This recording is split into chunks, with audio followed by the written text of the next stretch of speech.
जो लोग इमाम मेहंदी पर सबसे पहले ईमान लाएंगे, जो ग्रुप सबसे पहले इमाम मेहंदी के पास जाएगा वो खुरासान से होगा। उनके हाथों में काले झंडे होंगे और उनको इस जमीन में अल्लाह के सिवा कोई रोकने वाला नहीं होगा। हजरत मोहम्मद सल्लल्लाहु अलैहि वसल्लम ने फरमाया कि खुरासान के इलाके से काले झंडों की फौज निकलेगी और उन्हें कोई रोक नहीं सकेगा, यहाँ तक कि बैतुल मुकद्दस में उन्हें नस्ब किया जाएगा। मुसलमानों का ये अकीदा है कि एक शख्स आएगा जो नबी करीम सल्लल्लाहु अलैहि वसल्लम के खानदान से होगा। हजरत मोहम्मद सल्लल्लाहु अलैहि वसल्लम ने फरमाया कि महदी अहले बैत से होंगे। मेहदी हजरत महदी इमाम महदी मोहम्मद बिन अब्दुल्ला अल महदी।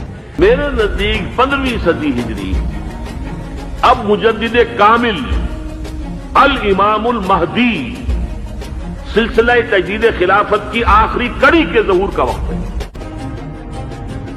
तुम्हारी उस वक्त क्या शान होगी जब ईसा इब्ने मरियम तुम में उतरेंगे। व इमामुकुम मिनकुम, और तुम्हारा इमाम तुम में से होगा। महदी हम में से होंगे, हमारे अहले बैत में से, और अल्लाह एक ही रात में उनकी इस्लाह कर देगा। मोहम्मद सल्लल्लाहु अलैहि वसल्लम ने फरमाया कि उनका नाम मेरे नाम की तरह मोहम्मद होगा, उनके वालिद का नाम मेरे वालिद की नाम की तरह अब्दुल्ला होगा और उनका पूरा नाम मेरे नाम की तरह मोहम्मद इब्ने अब्दुल्ला होगा। इमाम मेहदी का ज़हूर कयामत की सबसे बड़ी निशानियों में से सबसे बड़ी निशानी है। अल मेहदी का मतलब हुआ एक ऐसे शख्स का इंतजार जिसको चुन लिया गया। इमाम मेहदी को खुद भी पता नहीं होगा कि वो इमाम मेहदी हैं। हजरत अली फरमाते हैं कि हजरत मोहम्मद सल्लल्लाहु अलैहि वसल्लम ने फरमाया कि अल्लाह उनकी एक ही रात में इस्लाह कर देगा। इमाम मेहदी हमारे प्यारे हजरत मोहम्मद सल्लल्लाहु अलैहि वसल्लम के जैसे होंगे, शक्ल सूरत में नहीं इखलाक में, और इखलाक में भी पूरी तरह हजरत मोहम्मद सल्लल्लाहु अलैहि वसल्लम जैसे नहीं होंगे, क्योंकि अल्लाह ताला ने कुरान मजीद में फरमाया है कि आप ए मोहम्मद सल्लल्लाहु अलैहि वसल्लम बेशक आप इखलाक के बड़े मर्तबे पर हैं। इमाम मेहदी पूरी दुनिया पर हुकूमत करेंगे और आप मुसलमानों के इमाम होंगे और आप पूरी दुनिया में इंसाफ और ईमान भर देंगे। हदीस में आता है कि एक बादशाह एक जजीरे पर मर जाएगा और वो जजीरा अरब में होगा और उस बादशाह के 3 बेटे आपस में बादशाही के लिए लड़ेंगे।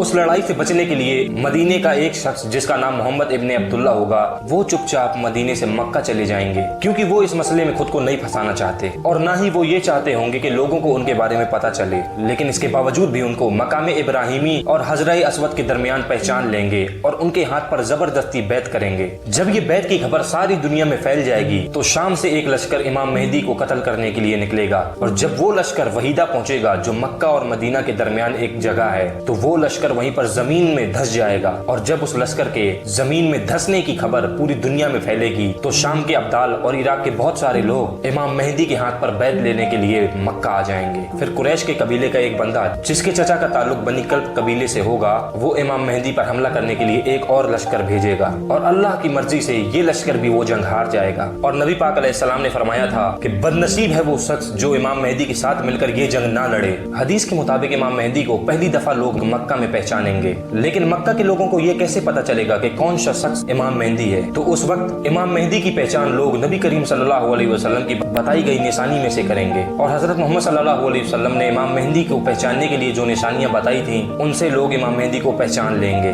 और वो निशानियां कुछ ऐसे हैं। उनकी चौड़ी पेशानी होगी, पतली नाक होगी जो आगे से उठी हुई होगी, उनका नाम मोहम्मद होगा और उनके वालिद का नाम अब्दुल्ला होगा। वो मदीना से हिजरत करके मक्का आए होंगे।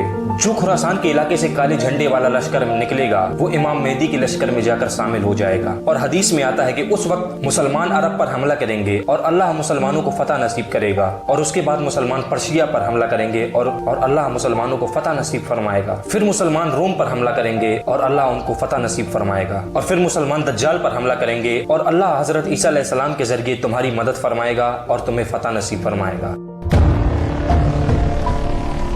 जब मुसलमानों की लड़ाई रोम के साथ होगी तो मुसलमानों की जंग एक बहुत ही बड़े लश्कर से होगी। काफिरों के उस लश्कर में 80 अलग अलग झंडे होंगे और हर झंडे के नीचे 12,000 की फौज होगी। और जब मुसलमान उनसे लड़ने लगेंगे तो बहुत सारे मुसलमान डर कर उस जंग को छोड़कर भाग जाएंगे। और नबी करीम सल्लल्लाहु अलैहि वसल्लम ने फरमाया कि अल्लाह उनकी तौबा कभी कबूल नहीं फरमाएगा, क्योंकि उन कमजोर ईमान वालों के भागने से बाकी मुसलमानों का जज्बा भी थोड़ा कम हो जाएगा। और फिर जब जंग शुरू होगी तो मुसलमानों का 1/3 हिस्सा बाकी रहेगा और बाकी सब شہید ہو جائیں گے اور جو باقی مسلمان بچ جائیں گے اللہ ان کو فتح نصیب فرمائے گا۔